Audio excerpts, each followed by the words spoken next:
West 124th Street. Anyone with warrants connected to summons such as littering, disorderly conduct, and trespassing in all 5 boroughs are encouraged to attend. The goal of the event is not only to give people who have warrants for low-level crimes a fresh start, but also to reduce unnecessary case processing in the overburdened court system.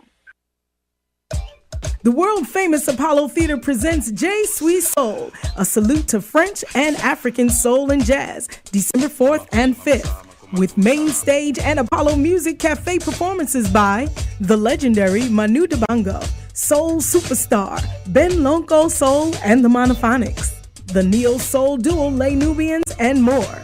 That's J Sweet Soul, a salute to French and African soul and jazz, December 4th and 5th. Tickets are available at Ticketmaster.com. For more information, visit www.apollotheater.org.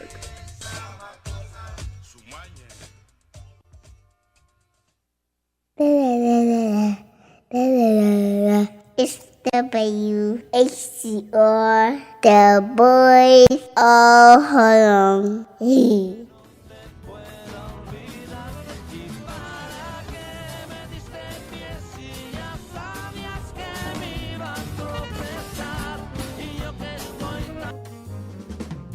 Found out on my way to Harlem. Ellington, you don't live around here. He moved away one day, so they say, from Harlem. I can hear his echo still. Now, you can't keep me away from where I was born. I was baptized by my daddy's horn. Now, you can't keep me away from where I was born. I was baptized by the jazz man's horn. Oh, I found out on my way through Harlem. Langston Hughes, he don't live round here. He moved away one day from his way here in Harlem. I know that Marvin Gaye used to play right here. Somebody say you can't keep me away from where I was born. I was baptized by my daddy's horn. No, you can't keep me away from where I was born. Good evening. Welcome to Community and Technology, where we connect the global community. I'm Stu Reed. I'm here with Lena Marvin. And we've got Dave. Dave, are you there? I'm standing by. Okay. You're on the air. Greetings, everyone. In addition to Dave and Lena and myself, we're hoping to have a special guest to call in, one public housing tenant leader who's been really at the forefront of bringing technology into public housing for more than 10 years or so. So we're awaiting his call. And in the meantime, WHCR is in the midst of their fall fundraising drive. So I think Lena has a message for us. So WHCR is turning 30 years old this January.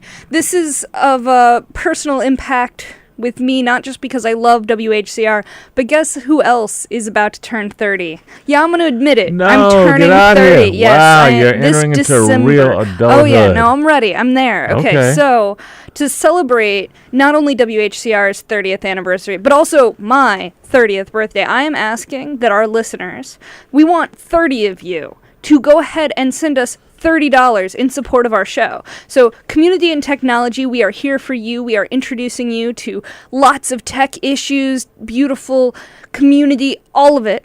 And what we want you to do is get a membership card for your keychain, a WHCR 90.3 membership keychain. And you can get that for $30 for the 30 years on 30 membership drive. That's a whole notion. So you that keychain will get you $5 off any WHCR event, and you're going to want that because we are planning a big anniversary party. So how can you get us your dollars? Pretty easy. You've got two options. If you are more the paper and pen kind of person, then you're going to go with a check or money order to WHCR/CCNY 160 Convent Avenue, capital N, capital A, capital C, 1/513, New York, New York, 10031. That's where you're going to send your check or money orders.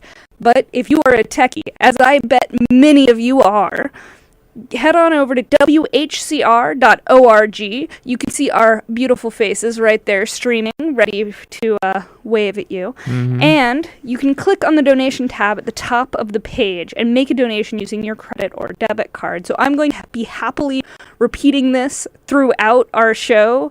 I'm very excited about turning 30 myself. I'm very excited about WHCR turning 30. And I'm very excited about getting 30 of our wonderful listeners. Now, I know, we have way more than 30 listeners, and more of you are going to support us than that, and we're all for it.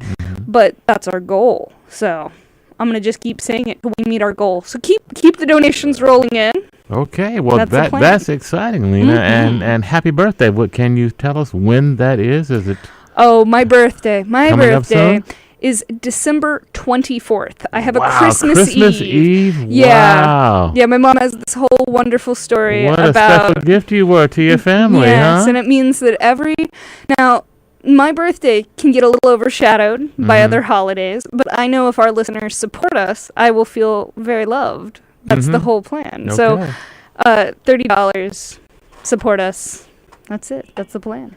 Okay, well, that's exciting news, Lena, and I hope our listeners out there will pay attention. And this is a very special show. As Lena mentioned, we talk about technology, and not just the widgets and gadgets, but how it connects to you and how it might help you improve the quality of your life.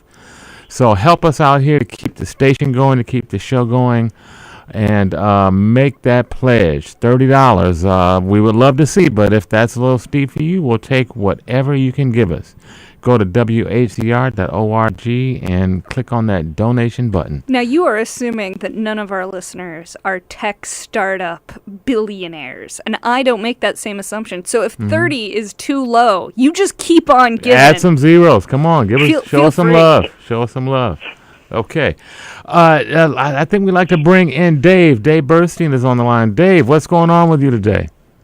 Well, the news around computers comes on your mobile phone. How fast is a good mobile phone in New York today? If you're in a space that is not too overcrowded, it's whatever, I guess, 4G is supposed to be. Is that what you mean? What is that, 5 meg, 10? What is that? How fast is that? You ever done a speed test? Here's the thing. I don't. I'm not streaming video. I'm not doing audio. I'm not downloading that much on my phone. I use very little data. So the whole speed of it, I kind of shrug my shoulders, and I realize that that's not what I should do, but it is what I do. No, it's perfectly appropriate. When you're surfing the web, you're not going faster than a megabit. So it doesn't particularly matter whether you have 6 to 12, which is what Verizon's advertising. If I tether to my laptop, it starts to matter. If I tether my internet connection from my phone to my laptop, that's when I start to care. That's when I go and turn on the 4G. Because I actually normally leave the 4G off on my phone and just run it at 3G, which I realize is weird. And I've stopped doing it. Is it cheaper that way? Why would a user do that, Lena? Or is that just That's idiosyncratic? That's a great question. I'm pretty sure it's idiosyncratic, but I don't... It's back from when I was trying to keep my phone battery to last a really long time. Okay. So I'd turn off a variety of radios. I'd keep my GPS off. I'd turn off the 4G. And I'd get sick of the little icon on my phone being like, I'm trying to get 4G and I'm not quite getting it. And I was I don't care what you do, phone. Stop telling me. So no difference in your calling quality? I mean, obviously it works or doesn't work, right? Because the thing is that It couldn't be. Yeah, the phone calls, text messages are separate from the 3 or 4G. Those are separate radios. Oh, okay. That's changing, but for the moment, your phone calls are going on the good old 2G network. Is that right, Dave? Yep, and since people are making fewer phone calls than they used to, they're even having fewer text messages, they're using Facebook or whatever, that network is totally uncongested. So as long as Verizon has it, they've tempted to leave all the calls there. I just saw a number that only like 1 in 25 of their phones are set up to do LTE calls. Wow, 1 in 25. That's Oh, 4%. That's I mean, amazing. you're What a looking low at like number. what do you need this for? Like what kind of audio quality does one expect on a phone call? Is there actually higher audio quality for an LTE phone call? If it's done right and connected right, I would assume you have high quality at both ends. Yes, it can be amazing. But you almost never have it, and they haven't got it together to interconnect or anything like that. I'm pretty sure the quality of our voices is not going to even be at the 2G level with the FM spectrum, although I am not an audio engineer. I am not sure if that's the case. But I actually know what's happening there. Good. And your voice, your ears, if they're younger than mine, can go up to about 20 kilohertz. Mm-hmm. The voice is typically under 10 kilohertz. The 2G phone calls are a very old thing that are only 3-4 kilohertz. So there's lots of room to do a better phone call. Okay. But nobody seems to care. No, So no, nobody's I don't pushing have it. anybody singing to me and serenading me through phone calls. That's just so I don't need to get the high notes and the low notes. I need to be able to understand the person, but beyond that, I have mostly apathy. I have a friend who has a golden ear, which means he really cares about all sorts of quality things surrounding audio, but that's for music. For a phone call, he doesn't care. Well, now you mentioned music. That's the one thing that I do on my antiquated phone is I go to Pandora and listen to my jazz or my Brazilian music or whatever. So does it And make that would make a difference, I would think, with well, 4G. the thing is that's I don't know, Dave. Probably not. It certainly is fine No? on 3G, which is designed for about a megabit. Very few people who don't have golden ears can hear the difference between 128K Well, music and anything higher. also, the way that Pandora does it is it actually downloads and buffers. So it will download it at a higher quality onto your phone, I believe. And then that's why I used to have... Even if they do, it's only 192K, maybe 256, way lower than 3G. Yeah, which you is don't typically a you don't megabit. stream in real time for Pandora. Right. It has a buffering thing, so it doesn't matter if I think you could probably get away with 2G Pandora usage without noticing it. Now, you bring up an interesting point, Lena. You talk about your friend with the golden ears. I remember, I go back far enough where I remember when stereo first came out and it was all the rage. This is pre-computer. If you're into technology, stereo was where you were. And I remember, to your point, Dave, that, studying speakers and amplifiers and the sound characteristics, that I always used to say, well, the between 20 hertz and 20,000 hertz was the range of the human ear and the range that you wanted the equipment to perform on. Now, I've noticed as we have migrated to PC-based, computer-based audio, that the audio doesn't seem to be anywhere near that kind of fidelity. I don't even hear people talking about audio fidelity you're not anymore. hanging out in the right circles. Okay, well, school me. There's a lot of music snobs who really care about that, and they deliberately get the CD quality exact 256K or 320K sampling rate. But there's very few people who can hear much difference between 128K and 192, much less that. But people think they can. If And you're very few people have a system that's good enough.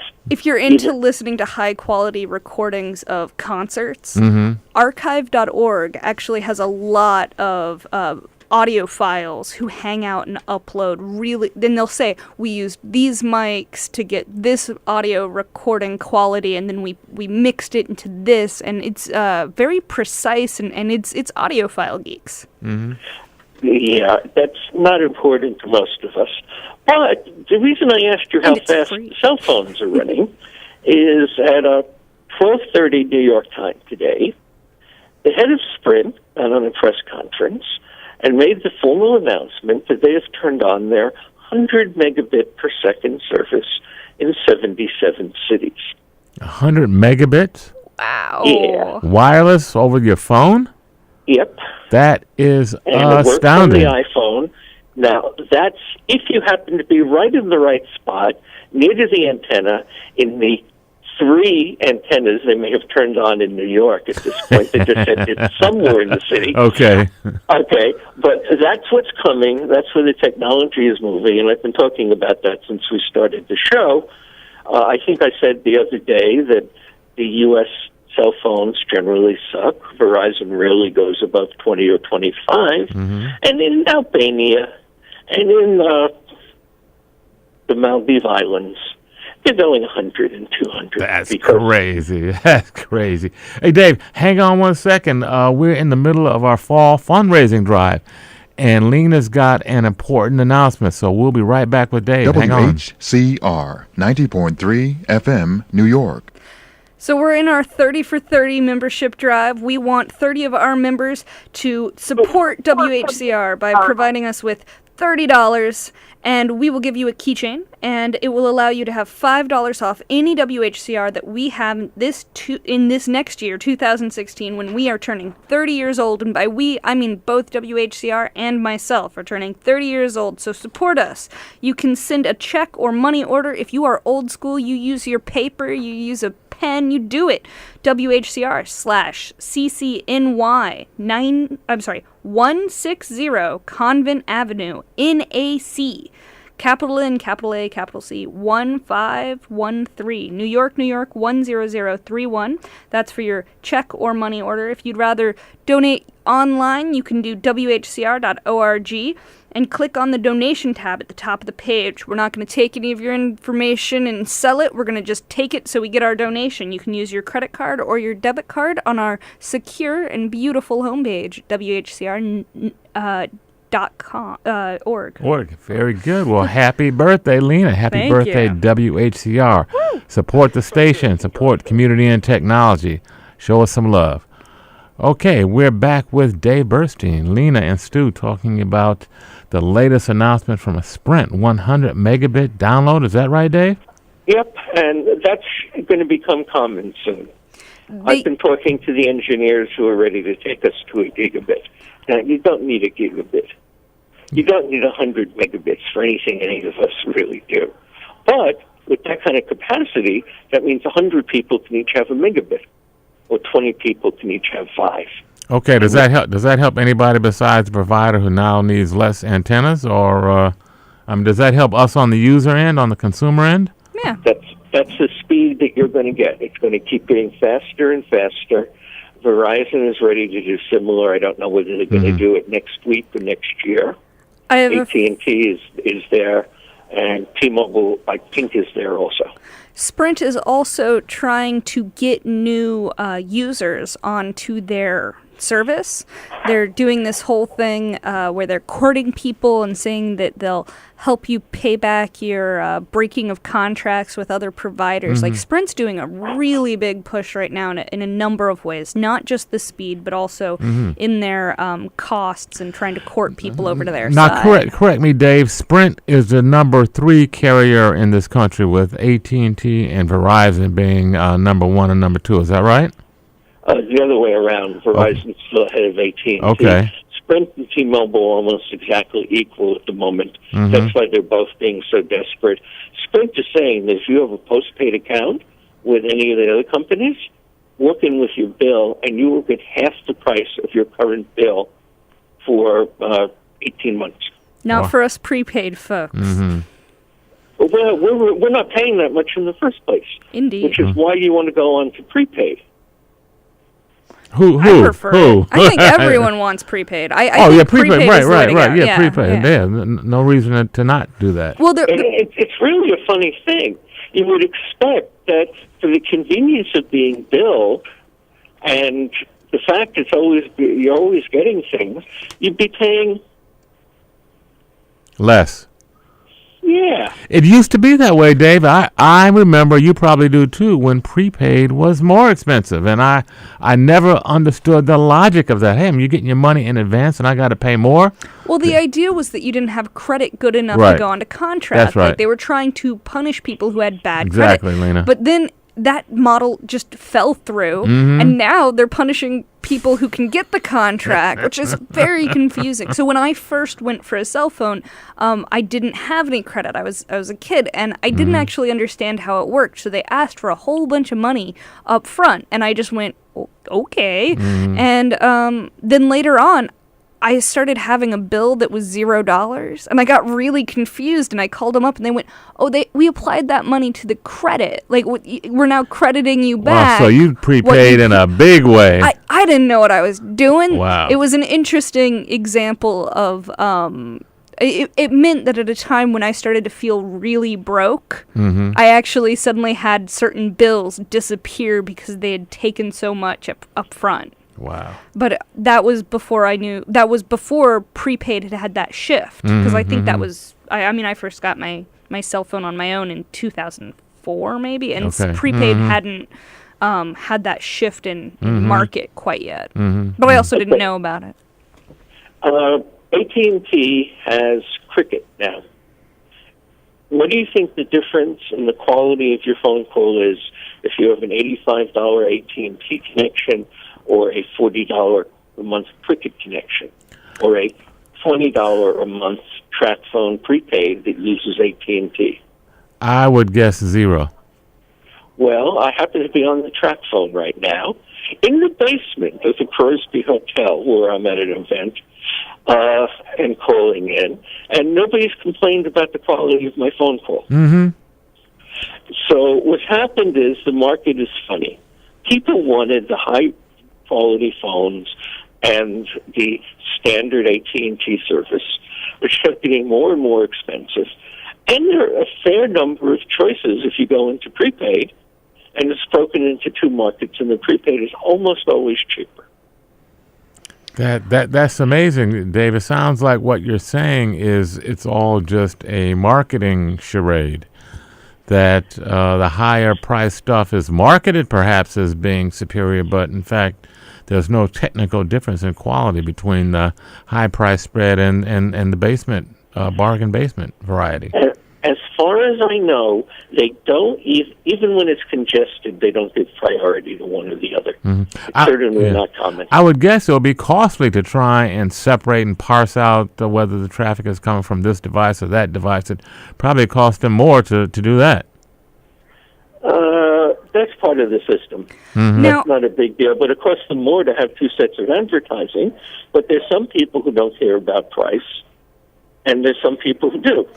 Now, I will say one of my favorite off-brand options or prepaid options is actually Ting. Have you or have either of you seen Ting before? Ting? Yeah. Sounds like a Jamaican soft drink. So what I like about Ting is they're trying to brand themselves in this very specific way where it's pay what you use, and you can look at their calculators and figure it out.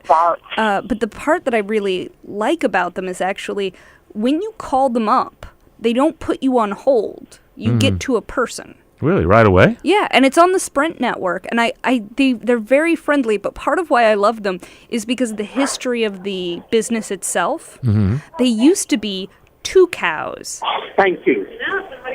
So Two Cows was back in the 90s. It was a software place you could go to download files, get programs. Okay. So I actually remember Two Cows from when I was young on the internet, and I was like, I want a program that does a thing. I would go to Two Cows and download The Two it. Cows guy, I haven't seen him. He actually came to New York for the seminar that I'm in today and tomorrow. Because he's Ting. Two Cows You is didn't know Ting. that? Yeah, Two Cows became Ting. When I was on support with them, I actually mentioned, now I don't use them anymore. I'm on Sprint prepaid, which turned out to be cheaper for me than Ting, but I found Ting so much friendlier. So when I talked to them last, and I was shutting down my account, they were very friendly about it. They said, come back when you can, and I said, okay. I said, I really like that you're you were two cows, and they went, oh, they still have all that stuff up in the office. I'm surrounded by like cow icons and all. And I was like, oh, that's delightful.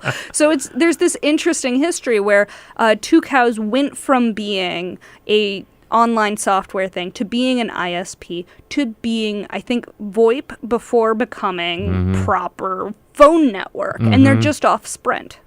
So I went to them when I figured out I wanted to go prepaid, and I went with them because I loved their art. But they have more and more phones coming out. But it can be hard with a prepaid option to figure out what phone can I get that'll work on this. That can be tricky for people. But I recommend communicating with that prepaid option. If you go through their website, you can buy phones through them. Right. Okay. But sometimes you can take phones from one network to another, but that starts to get tricky. It can be hard to get a phone unlocked. It can be hard to shift it from one to another. And you can't change the tech. You can't take a phone easily from the CDMA system to the GSM system. Right. Fortunately, most of it now is LTE, and while sometimes they have different frequency ranges, other than that, they're all compatible, and you can move back and forth pretty freely today. I disagree, because if you have a phone if you get a phone cheap, it's harder. If you have a newer phone... I didn't say it was easy, although it often is. And because the FCC actually got off their rear and started making some rules about it, after you've finished your contract with AT&T, they can't lock you in anymore and all kinds of things. So don't discourage people. Tell them they have to be careful and smart.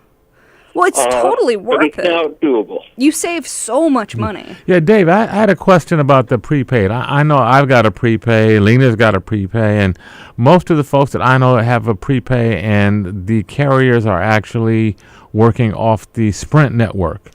Oh, there's other ones. Cricket is AT&T. Yeah, are there any other big guys? I mean, are AT&T and Verizon leasing their networks to the prepaid guys as well? I guess that's my question. I'm on one of those right now. Okay. Yeah, that's TracFone. TracFone used to be AT&T.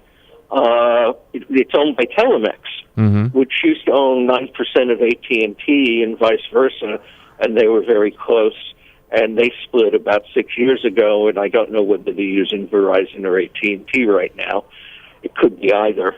And Boost is the Sprint brand. Cricket is the AT&T brand. And Ting is also Sprint. And T-Mobile has a brand. It's a company they bought last year whose name I'm forgetting. But they've all come to the conclusion that there's some people who don't really care about the price or don't know any better, and they're going to get everything they can out of them. And there's some people where they have to care about the price. Remember, the U.S. system in both broadband and mobile phones is now 50-75% more expensive than the ones in Europe. Is that right? Oh, yeah. Really?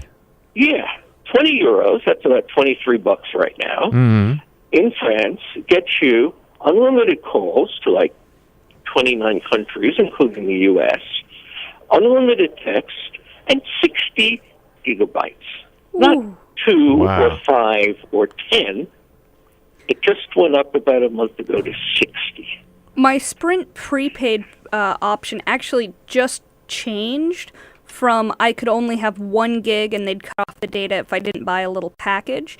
And then they shifted to 1 gig at the 4G, and then unlimited, but at 2 or 3G.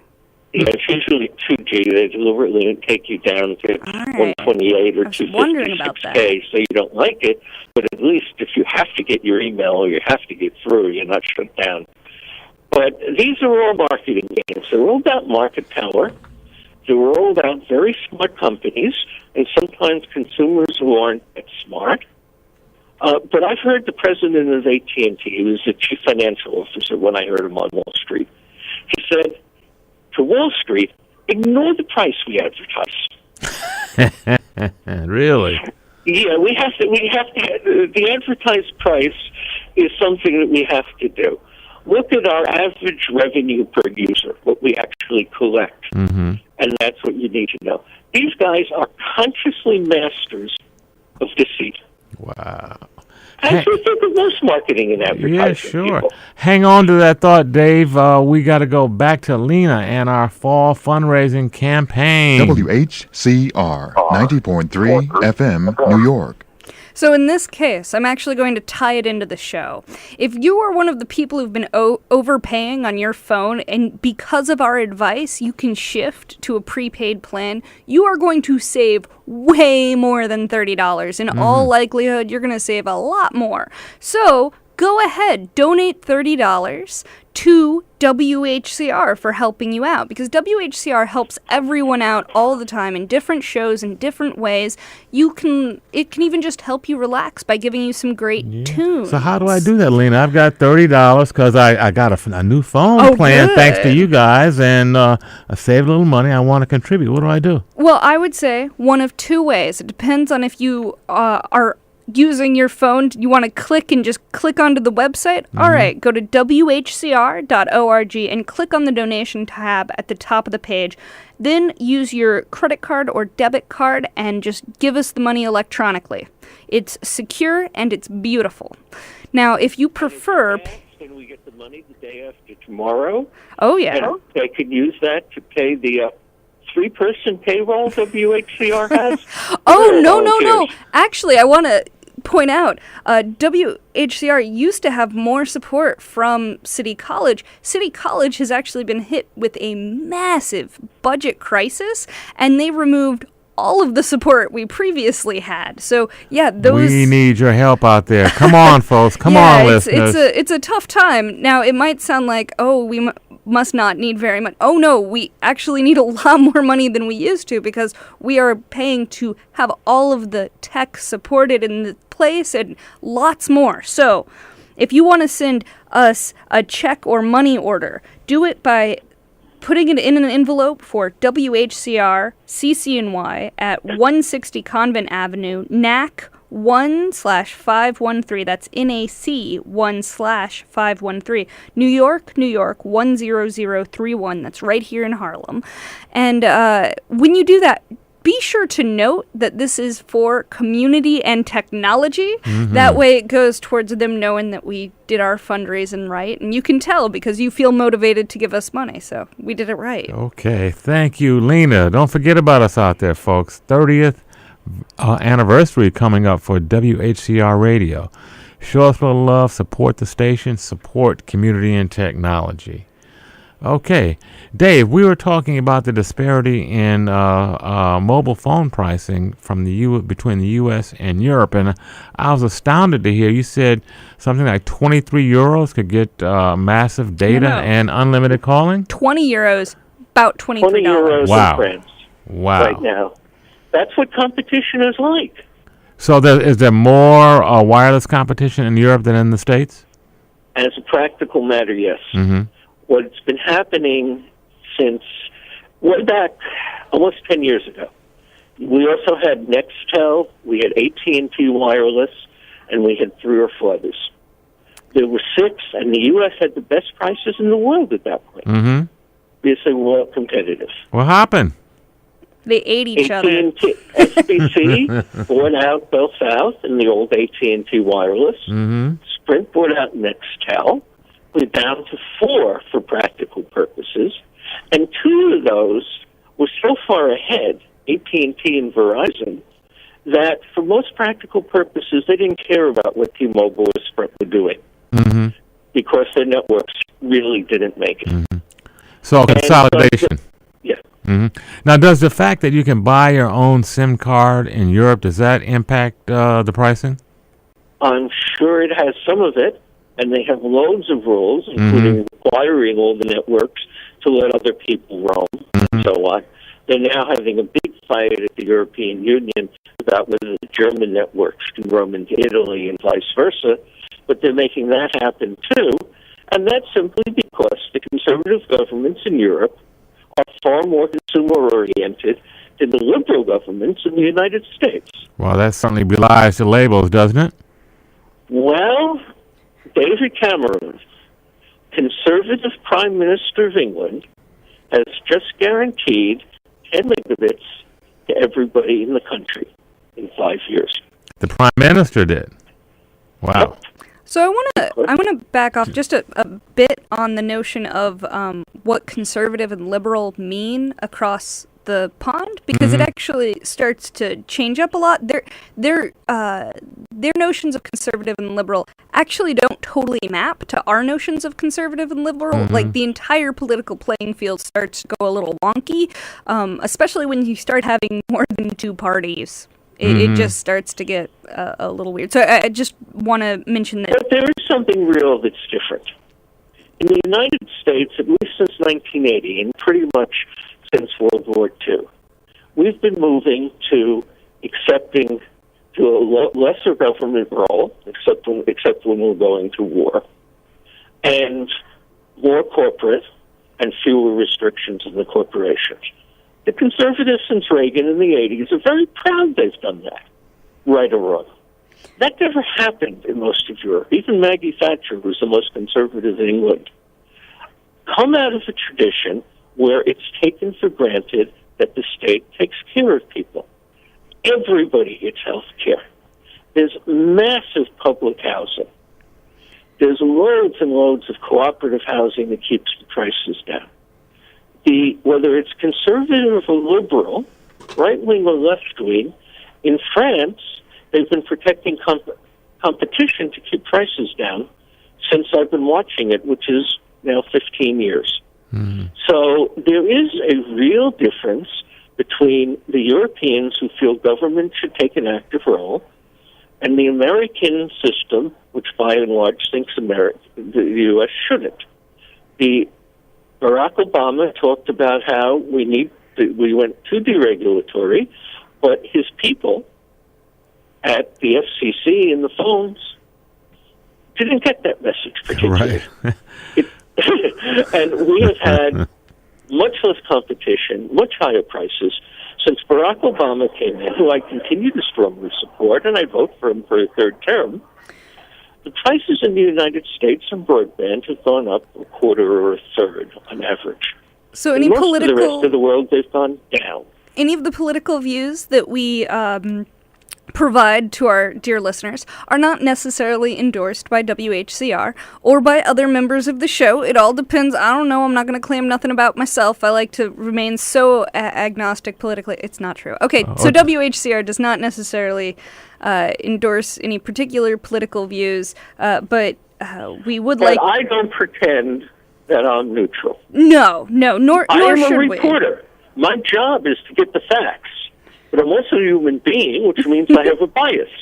Now, I have to overcome that bias in order to get the facts, and that's part of my job. But I've never met a reporter who isn't biased. Oh, I haven't Everybody's got a point. Everybody's got a point of view, whether they acknowledge it or not. They've got a point of view, and they've got self-interest. Yep. Right? Absolutely. And so you should know that my personal politics are definitely on the left. My personal friendships are all over the place. I happen to be friends with Republicans in Washington more than with Democrats lately. But yes, when they want to talk about how do you bring broadband to rural North Carolina, I'm the expert on that, and they want to talk to me. We don't talk about how I think their best friend is a war criminal, which in some cases I do. Dave, I wanted you said something, and we didn't kind of comment on. I just want to double back. You said David Cameron is looking at 10 megabits per second for everyone in England. Now, is this just available, or is it? This is available. This is not guaranteed that you have enough money to pay for it. Right. They are keeping the prices something like a third less than the American prices. And they're starting to go faster by and large. They're doing actually a pretty good job by European standards. They are at, you can get 25 meg, and that usually means 50 meg across 85% of the country. And by the end of next year, they say it's 95%. Well, that was already in place. This is the last 5%, which in the United States, we tell people to go F themselves. Yeah, I'm really sensitive to that whole availability notion, in that I know that the big guys in this country use that as a shield to protect their pricing and to protect the way that they market the service. The United States and Canada have the worst availability of any developed country in the world. England for the U.S. is about 96%, i.e. there's 4%, which is 5 million people, 5 million homes who can't get it. In England, it's 1/2 of 1%.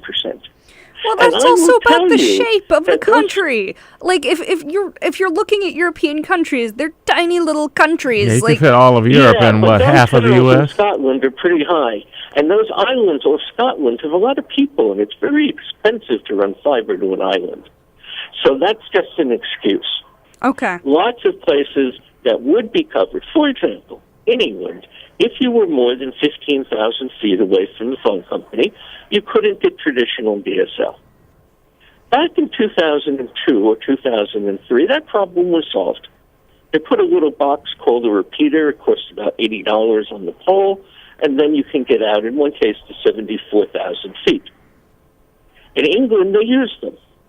In the United States, Verizon in 2003 had a tentative order in for 1 million of those boxes. They canceled it because that was the year they decided to put all their money into the Fios fiber and not into anybody in rural areas. Mm-hmm. But that's the kind of thing the British phone company thinks that their government wouldn't let them get away with the kind of thing we do here. Mm-hmm. That's just objectively true. Now, is that better or worse? There are lots of people who think getting the government involved is a terrible problem, including my good friend Jeff Pulver and my friend Dave Farber, who have seen how badly governments have mucked things up, and they say you just don't get the government involved. There are too many problems. Yeah, well, I would disagree with that. Alina's adviso notwithstanding, that, I have seen in my lifetime corporations respond to their own shareholders and to their own bottom line. And the consumer is kind of the last one in their sight in terms of satisfaction. So we can all agree, but let's get back to technology. But I think we need Lena to come in. Lena, tell me how the fundraiser's going so far. Fundraiser's going fantastic. I am talking all about it. I'm not totally sure about the ratio of response, although I'm going to put my psychic talons out and proclaim complete need for more support right now. I can't actually give live feedback on this particular case, so I'm going to go ahead and just proclaim we need more support, because I can guess we need more support. Without a doubt. Yeah, so to support your community, go ahead and supporting WHCR with our 30 for 30 membership drive. So we're hoping that as WHCR turns 30 years old this January, just like I am turning 30 years old this December, that to celebrate both of these anniversaries, the station didn't know I was going to also turn 30, but now everyone does. I'm putting it out great there. Synchronicity there. So I'm about to be kicked out of the room that was empty, but there's about to have a session in here. All right. So thank you all, and remember, WHCR doesn't spend much money. Nobody gets paid much. We don't get paid anything. But we do need something. Help us out. So long. Thank you, Dave. That was Dave Burstein, live from downtown Manhattan. Mm-hmm. Okay. On a track phone.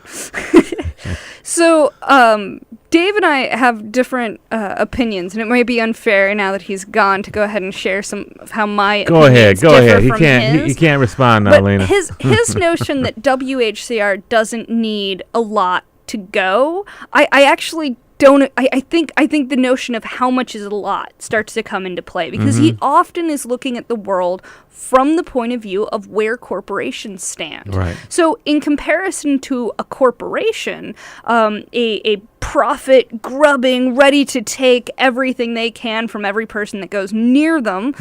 This may not be his opinion. It's not the opinion of WHCR. I maybe have a bit of a problem with capitalism. So I'm inclined to say that on the whole, a lot of for-profit people are not for their community. They're just not. They're for their profits. They're not even for their consumers. They're for their shareholders. Exactly. And that produces a lot of interesting quirks. WHCR isn't that way. WHCR is for its community. We belong to the community. We are, in fact, WHCR is Harlem Community Radio. That's right. That first W bit, that's just part of the call sign, that you have to have the W bit if you're in this part of the country. If you're in other parts of the country, stations start with different letters, but the HCR part is Harlem Community Radio. Come on, family. So check us out. We're Help us here out. to support the community, but in turn, to continue going, we need support from the community. So that's what the fundraiser is all about. So you want to support WHCR just as it has supported you. You can send your check or money order to WHCR CCNY. So there's a little slash between those. 160 Convent Avenue, NAC, NAC, 1, another slash, 513. And that's New York, New York, 10031. That's right in Harlem. Very, very unsurprising that. But this is a tech show, so I'm not just going to tell you where to send paper. I'm not a big fan of paper. I don't do a lot with paper. This is not totally true. I'm a librarian. There's a lot of paper in my life. There's a lot of paper in my office. There's a lot of paper in my house. But boy, do I have an affection for the internet. Do I have virtual money, virtual engagement with my money? Absolutely. So part of how I support WHCR is not just by showing up and doing this show, but I have quite regularly given money to WHCR. Yeah, I give it my time, but I also show it my appreciation with money from my pocket. So I go to WHCR when I want to do that, and I click on the donation tab at the top of the page, and I donate using either my credit card or my debit card. Now, what site is that again, Lena? WHCR.org. Okay, WHCR.org. Yeah, and its donation tab is right at the top. It's a beautiful site, easy to navigate, very secure, very safe. Go there. Donate. And what else can you do there? You can watch us live. We are streaming video live. Now, I will say, if you are someone who's looking at your bandwidth usage, because some people are and some people aren't, we both stream on video, which has a higher bandwidth because there's more information. When you have moving pictures along with your audio, it takes a little more bandwidth. Right. So if you want, you can also just listen to the stream. But I gotta say, there's something great about seeing our mugs right there on WHCR. And it's wonderful. The station supports us in our endeavor to share information to all of you. And it supports the community. The station does so many things. We just finished not too long ago with our annual Harlem Emergency Preparedness Day event at the State Office Building back in September. For the third year, WHCR has created a emergency broadcast team, WHCR Emergency Broadcast Team, WEBT, so that we could stay informed in emergencies and storms and disasters as to what's going on in our community and get that word out to you guys. So we perform all kinds of services to support and enhance the Harlem community. That's you. As part of the emergency broadcasting team, I have shown up here during a blizzard. It helps that I'm also in the community right now I'm in the community, and I walked over through a blizzard and got on the air, and it was pretty cool. But emergencies happen, and WHCR is here to provide information, not the information that's provided to, just to the mainstream media. WHCR tells you what's happening on 125th Street, on 116th and Lenox, what's happening on St. Nick, what's happening in your neighborhood, right on the ground. You're not going to get that from the major media unless there's a major event. So I mentioned this on my, I also have a tech show, which is Technology and Culture. So it has a different spin. That's Monday nights from 7 to 8 p.m. So it's a little different than our show here, which is Technology and Community. But on that show, I mentioned that even though we're providing information about Harlem to Harlem, we do have listeners at other places. So in addition to my parents who are in Kansas and occasionally tune in, I actually met another person at the University of Kansas who got addicted to WHCR streaming online, because it does stream. It's both on the dial and streaming online, but she got addicted because her daughter was living in Harlem, and to feel closer to her, she started tuning in to the And where does she live? in Lawrence, Kansas. Wow. Yeah. Nice. So even if you are far away, and we know that some of our listeners are tuning in from very far away, we can tell we have IP all over addresses. the globe, all over the planet. So go ahead, support us. You're enjoying this thing that's for a local community, but we're global. That's part of how communities change with technology. You can be part of your local community. You can be local while being global. It gets real weird. And Harlem itself is global. Come on. Absolutely. The capital of Black America for 100 years. So, I mean, we are a global community. Oh, when I wander around Harlem, there are different parts of Harlem. Like, people don't realize that. When I first showed up, I didn't know how many different little corners of Harlem, different languages, different locations folks are from.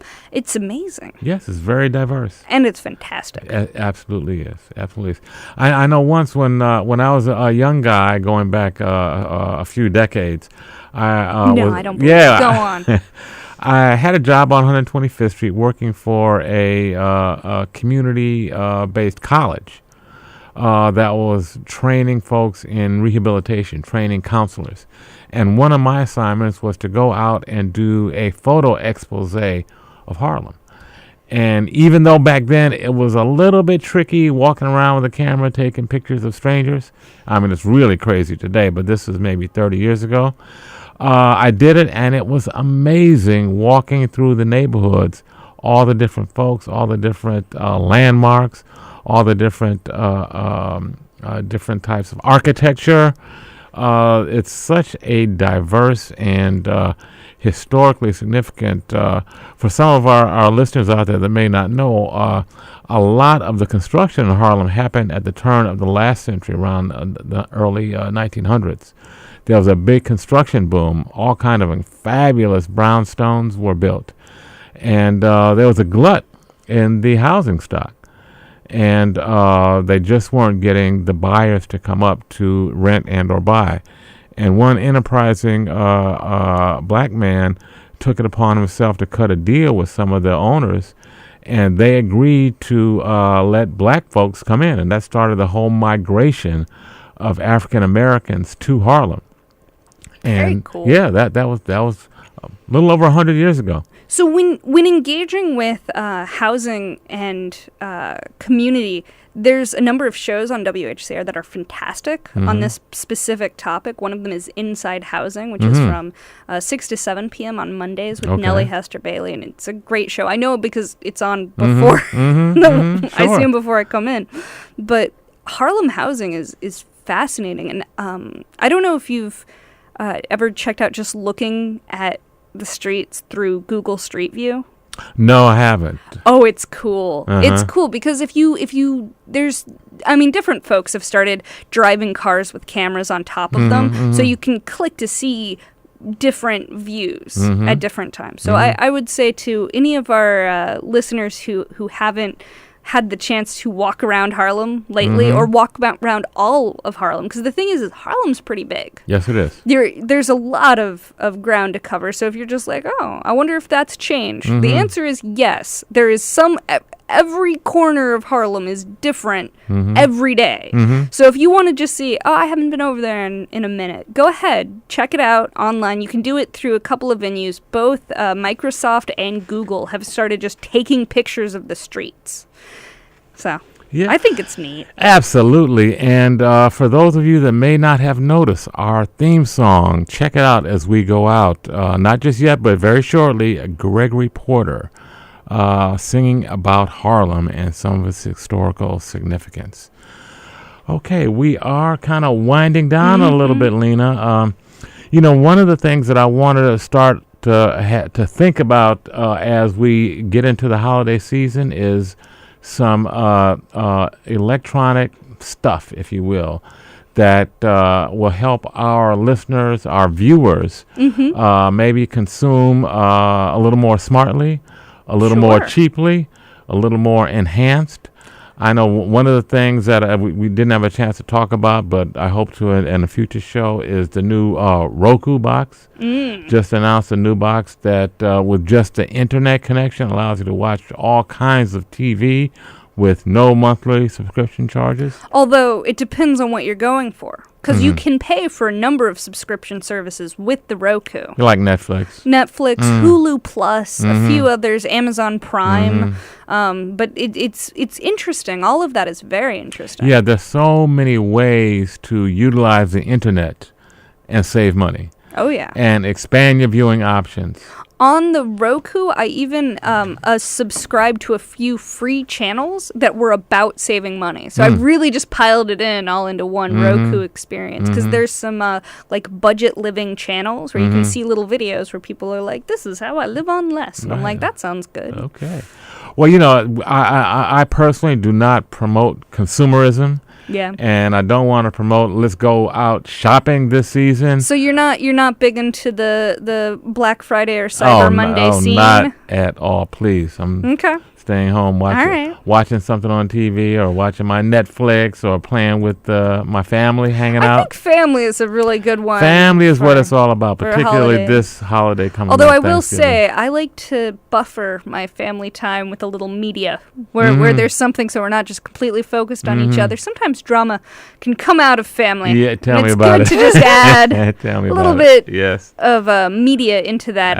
I say tune into WHCR. That's great option. Great option. And you just heard from Lena about just a variety of shows that we have here, from housing to technology to gospel to jazz to reggae to house music to African music to world music.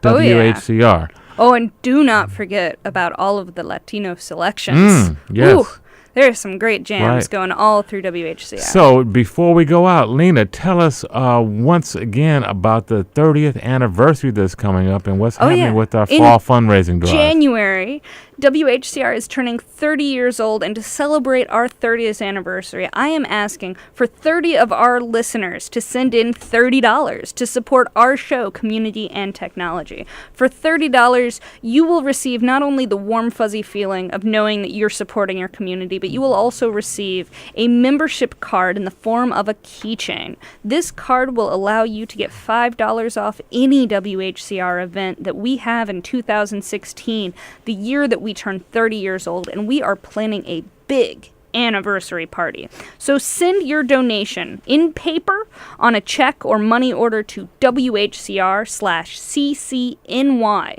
160 Convent Avenue, NAC. That's the North Academic I don't actually know. Center, thank you.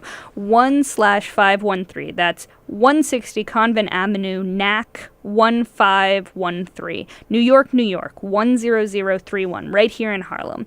Or if you don't want to send us paper, and I understand that, you can send us your real virtual dollars to WHCR.org, where we accept credit or debit. Just click on the donation tab at the top of the page and make your donation. We are hoping to get 30 of you to send in $30, but you know what? If you want to send in more, you feel free. You can't send in that much? Send less, but send your support. And even if you just want to email, let us know. There's a contact us, and you can find out more about our show specifically at what is it exactly? Comtech? Comtech.nyc. COMTECH.NYC. And there's some more contact information there. And go to WHCR. Support us. Thank you, Lena. WHCR 90.3 FM, New York. You've been listening to Community and Technology with Lena, Dave, and Stu. Stay tuned for Kadir with Nutmeg Jazz in the middle. But coming up before that, we'll have Brother Bill with News at 6. I was baptized by my daddy's horn. No, you can't keep me away from where I was born. I was baptized to the sound of horn.